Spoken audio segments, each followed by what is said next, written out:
好，我係海樂，歡迎嚟到海樂知識之旅。呢個頻道會透過閱讀分享，陪伴大家一齊去擴闊眼界、累積智慧嘅。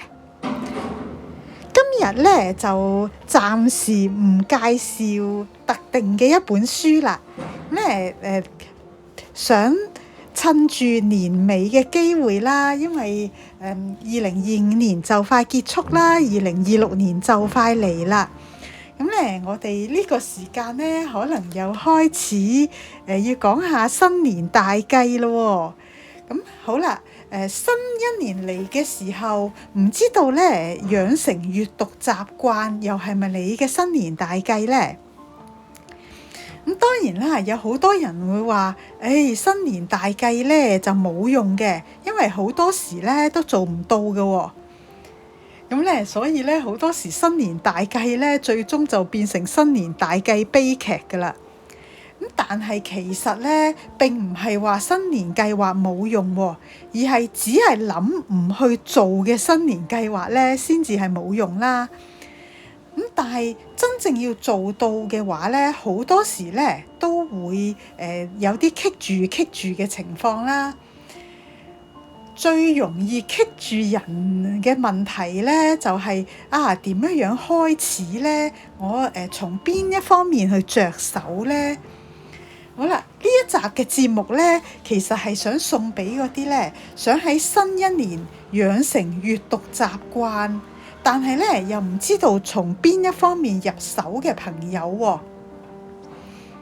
喎。咁咧我咧會分享我自己喺寫作啦、科技應用啦、時間管理、創業同埋個人成長呢5個領域嘅年度書單啦，同埋咧亦都會想分享下點樣係可以有效咁樣養成閱讀習慣嘅經驗喎。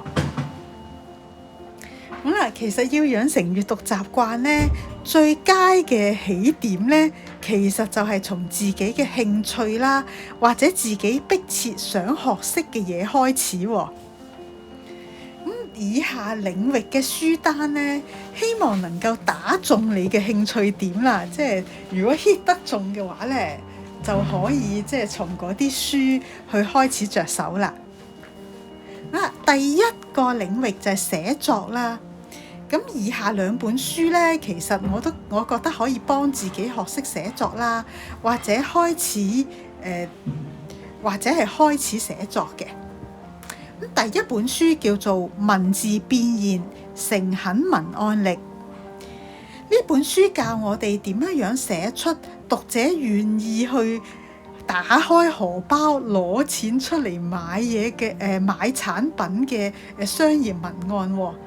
咁呢本書嘅內容涵蓋乜嘢叫做好文案啦，點樣可以為好文案去揾到靈感啦，點樣可以喺內容或者寫作風格上做到去 hit 中讀者嘅心啦，以至咧行銷嘅產品能夠順利成交嘅。呢本書好適合正喺度從事緊行銷行業嘅朋友，又希望改善文案寫作啦，或者咧有志投身於行銷工作，希望練好文案寫作技巧嘅朋友喎。好啦，第二本書關於寫作咧，就係讓寫作成為自我精進的武器。咁呢本書咧，啱我喺上一集就介紹完啦。咁如果大家有興趣，可以去聽翻嘅。呢本書教我哋點樣消除對寫作嘅恐懼啦，點樣透過寫作做到有能力管理情緒，做事有條理，有效推銷自己，使到機會咧自動能夠揾上門喎。咁適合想從基礎開始練習寫作能力嘅朋友。好啦，講完寫作領域嘅書啦，咁第二個領域咧就係科技應用喎。咁科技應用方面咧，我都有2本書咧，好想推薦俾大家嘅。第一本書叫做 AI 寫作密碼。呢一本書教讀者點樣運用 AI 從事不同種類嘅創作，例如寫小說啦、編劇啦、寫書評等等嘅。雖然呢本書咧着眼於創作，但係咧呢本書對於人類喺 AI 時代嘅生存之道啦，同埋咧我哋點樣同 AI 去合作啦，去分工啦，亦都提出咗好獨到嘅見解，能夠俾我哋咧係有好多嘅啟發嘅。第二本我想推薦嘅書咧就係1分鐘經驗 ChatGPT。咁咧，我相信咧，好多人咧而家都會用緊 ChatGPT 噶啦。不論咧係好似當佢玩具咁樣啦，即係玩一問一答又好啦，或者生活工作上有啲咩疑難雜症會真係去問佢啦，或者叫佢幫下手寫下嘢都好啦，好多人都用緊噶啦，都唔會陌生嘅。咁呢一本書咧，其實教讀者點樣同 ChatGPT 作出有效有成果嘅互動，因為好多人用緊咧，唔等於好多人都用得好嘅。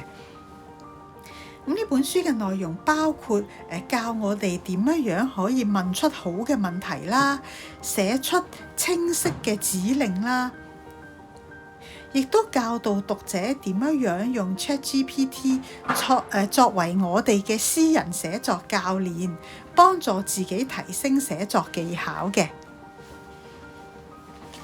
咁啦，第三個領域咧，就係創業領域啦。咁其實我自從即係呢年半以嚟啦，即係開咗呢個頻道以嚟咧，其實都讀咗好多關於創業嘅書嘅。咁我揀咗2本，其實3本嚟嘅，因為其中一本咧係一個系列嚟嘅。咁咧都好想推薦俾大家嘅。咁第一個想推薦俾大家嘅咧，就係一人公司系列啦。咁呢度咧就有2本書嘅。呢個系列嘅第一本書咧，就係為什麼小而美是企業發展的趨勢。呢本書幫助讀者打破創業一定要追求規模成長嘅迷思啦。話俾我哋聽咧，注重個人特色同埋自主性嘅一人企業咧，其實亦都係可行啦，同埋而且咧更加切合個人幸福嘅創業路徑嚟嘅。咁至於第2本書咧，就叫做《起步的思維與挑戰》啦。咁因為第1本書講咗一人公司點樣去適合個人啦。咁咧呢一本書咧就係講緊，如果我哋想創立一人公司咧，我哋需要有啲乜嘢嘅心理建設嘅。咁包括有勇氣去行少人行嘅路啦，喺覺得懼怕嘅時候，仍然都向前行啦。對自己做嘅事情負責任啦，同埋咧有幫助別人嘅志向。好啦，第2本要推薦俾大家嘅書咧，叫做《普通人的財富自由之道》。呢一本書可以話咧係一本自媒體創業聖經嚟嘅喎。作者提煉咗佢自己podcast 創業嘅經驗啦，從點樣去揾到自己嘅興趣同埋特長啦，點樣去揾到適合自己嘅利基市場、目標客群，點樣去做出自己嘅獨特性，以至到點樣去安排時間，從而保持生產力啦，點樣去以產品嘅原型去收集市場嘅回饋啦。咁呢啲種種嘅嘢咧，呢本書都有涵蓋嘅。咁唔單止係自媒體創業啦，其實咧所有有志於創業嘅朋友咧，都可以參考呢一本書嘅內容咧，幫自己逐步打造同埋實行自己嘅創業計劃嘅。好啦，第4個領域就係時間管理領域啦。時間管理領域咧，我第1本想推薦嘅書咧，叫做《原子時間》。呢一本書咧教我哋點樣去揾出日常生活當中容易忽略嘅碎片時間啦，然後運用我哋揾出嚟嘅呢啲碎片時間咧，就幫助自己實現目標嘅。呢一本書咧，同時教導我哋點樣將大目標拆解成為可以採取嘅行動，避免只係計劃而唔去做嘅情況。只係計劃唔去做咧，好多時都會發生嘅。咁所以咧，呢本書我諗都可以幫到好多人。好啦，第二本要推介嘅書咧，叫做《時間管理：先吃了那隻青蛙》。呢本書咧教導我哋揾出最重要嘅事情，然後優先完成佢。作者教我哋以事情嘅重要性排定先後次序啦，最優先去完成 A 級重要嘅事情。至於 C 級或以下嘅事情咧，可以以策略性拖延啦，甚至咧刪除咗唔去做佢哋啦，咁能夠慳翻啲時間做更加重要嘅嘢啦。咁時間管理咧，其實唔係管理時間嚟嘅，而係咧管理我哋自己嘅注意力啦。咁所以咧，作者先至話咧，我哋優先要完成重要嘅事情，因為到咧，當我哋嘥晒啲時間去做一啲唔重要嘅事情嘅時候，唔單止係浪費緊時間啦，其實亦都係浪費緊我哋嘅注意力嘅。好啦，第5個領域咧就係個人成長領域啦。個人成長領域第一本我想推薦嘅書咧，叫做《高效原力》。呢本書教導讀者培養愉悅心態，去應對工作同埋生活當中嘅種種挑戰，包括咧以趣味嚟激勵自己啦，以照顧自己情緒嘅方式咧去維持我哋嘅續航力啦，同埋咧應對倦怠嘅各類方法。同好多其他嘅關於生產力嘅書咧好唔同喎，因為其他咧嗰啲講緊提升生產力嘅書咧，都係好着重於效率啦同埋紀律嘅，即係話咧我哋要咧好有紀律，我哋啲時間咧就要塞到滿晒，做嘢要快咁樣。咁但係咧，高效原力呢本書咧，佢個着眼點就唔同啦。佢着重於培養愉悅心態。作者咧以一位醫生同埋心理學即係雙修嘅即係一個高材生啦。佢用腦神經科學同埋心理學嘅種種研究咧，話俾我哋聽咧。當一個人心情愉悅嘅時候咧，創造力、生產力同埋解決問題嘅能力咧，都會大幅度提升嘅喎。好啦，第二本咧，我想推薦嘅書咧，叫做《原子習慣》。其實呢一本書咧，都係一本好暢銷嘅書，好多人都聽過㗎啦。咁呢一本書咧，提出咗養成好習慣嘅4個步驟啦。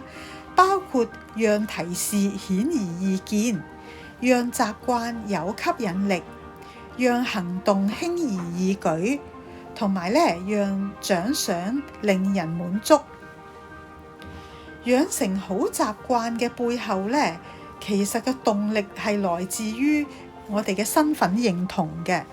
例如咧，當你嘅身份認同係一個健康嘅人嘅時候咧，你會養成運動啦，同埋健康飲食嘅習慣。當你嘅身份認同係一個熱愛知識同埋熱愛智慧嘅人嘅時候咧，你好自然會養成每日閱讀嘅習慣㗎咯。咁呢一本書咧，其實係一本習慣養成嘅指南啦。但係當然啦，我哋反向操作嘅話咧，亦都能夠幫我哋戒除壞習慣嘅，所以係一本好好用嘅書嚟嘅。好啦，養成閱讀習慣咧，其實都唔係一件容易嘅事啦。咁我都最後都想揾一啲時間嚟講下我自己用啲乜嘢方法去養成閱讀習慣啦。咁咧養成閱讀習慣咧，好多時咧個關口咧就喺無效閱讀方面啊。咁無效閱讀咧好多時包括讀唔識啦，或者咧讀完之後就忘記咗本書講乜嘢啦。咁最顯然嘅症狀就係咧，當你想話俾你嘅朋友聽啊，我睇過一本關於咩咩嘅書，好好㗎。個朋友話俾個朋友問你啊，咁本書講咩㗎？跟住你就半日都唔出啦。咁呢一個咧，其實都係無效閱讀嘅病徵嚟嘅。好啦，咁點樣去應對無效閱讀呢樣嘢咧？咁因為只要突破咗無效閱讀呢個關口咧，我哋都自然會即係好容易培養到閱讀嘅興趣㗎啦。咁咧，我以下咧提供2個方法啦，我自己覺得即係用過咧都好有效嘅。第一個方法咧就係選擇自己有興趣啦，或者咧學咗之後就能夠立即用得到嘅書去讀喎。興趣能夠維持閱讀嘅動力啦，因為好自然啦，我哋有興趣嘅嘢，我哋梗係想接觸佢多啲啊嘛。冇興趣嘅嘢咧，哇，睇2頁就瞌眼瞓，咁就真係無效閱讀嘅，因為根本就冇閱讀到。好啦，讀完又會用嘅書咧，亦都提供咗學以致用嘅機會啦，有助內化書本嘅知識成為自己嘅能力啦。咁即係唔會讀咗之後唔識呢個情況啦。好啦，咁呢個即係話從興趣啦，同埋從我哋學以致用呢2方面嘅書去開始閱讀咧，咁能夠咧幫我哋咧更加容易養成閱讀嘅習慣。至於第2個方法咧，就係配合書寫啦。咁呢個方法咧，我都用緊嘅。咁書寫係其中一種重要嘅輸出途徑啦，有助於加深我哋對於書本裡面嗰啲知識嘅記憶嘅。咁亦都咧有能夠幫助我哋明白我哋學到嘅嘢啦。咁咧，我哋可以從寫好簡單嘅閱讀筆記開始啦。例如寫低我哋從書裡面揾到對我哋好重要嘅知識點啦。嗰個知識點俾到我哋啲乜嘢啟發啦，同埋咧，當我哋學到呢一項知識得到啟發之後，會採取啲乜嘢行動啦。好啦，當我哋採取完行動之後咧，亦都可以寫低實際經驗啦，同埋咧，我哋會朝住邊一啲嘅方向咧去作出延伸閱讀。咁咧寫筆記咧就能夠解決咗讀完忘記嘅問題喎。好啦，養成閱讀習慣點解會咁重要呢？點解我即係會特別去用一集節目去講養成閱讀習慣呢？因為咧，其實養成閱讀習慣咧，雖然即係我哋譬如話，我哋閱讀1日、閱讀2日或者閱讀1個月，其實對於我哋嘅改變咧唔係咁顯著嘅。咁但係咧，我哋可以試諗下，當我哋養成每日閱讀嘅習慣，一路維持咗1年、2年、3年，可能我哋咧已經讀過30本書啦、40本書，或者係甚至80至到超過100本書嘅時候咧，我哋咧其實呢一個習慣咧，佢能夠產生出嚟嘅複利效應咧，其實係好超乎想像嘅喎。咁咧都好希望喺新嘅1年咧，大家都能夠養成自己喜歡嘅習慣啦，都能夠覺得自己咧一日比一日咧就越變越好嘅。好啦，希望大家喜歡我今日分享嘅內容啦。我呢個頻道咧會透過閱讀分享，陪伴大家一齊去擴闊眼界啦，同埋累積智慧嘅。咁如果大家喜歡呢個頻道嘅內容咧，歡迎訂閱啦喎。我哋下一集再見啦，拜拜。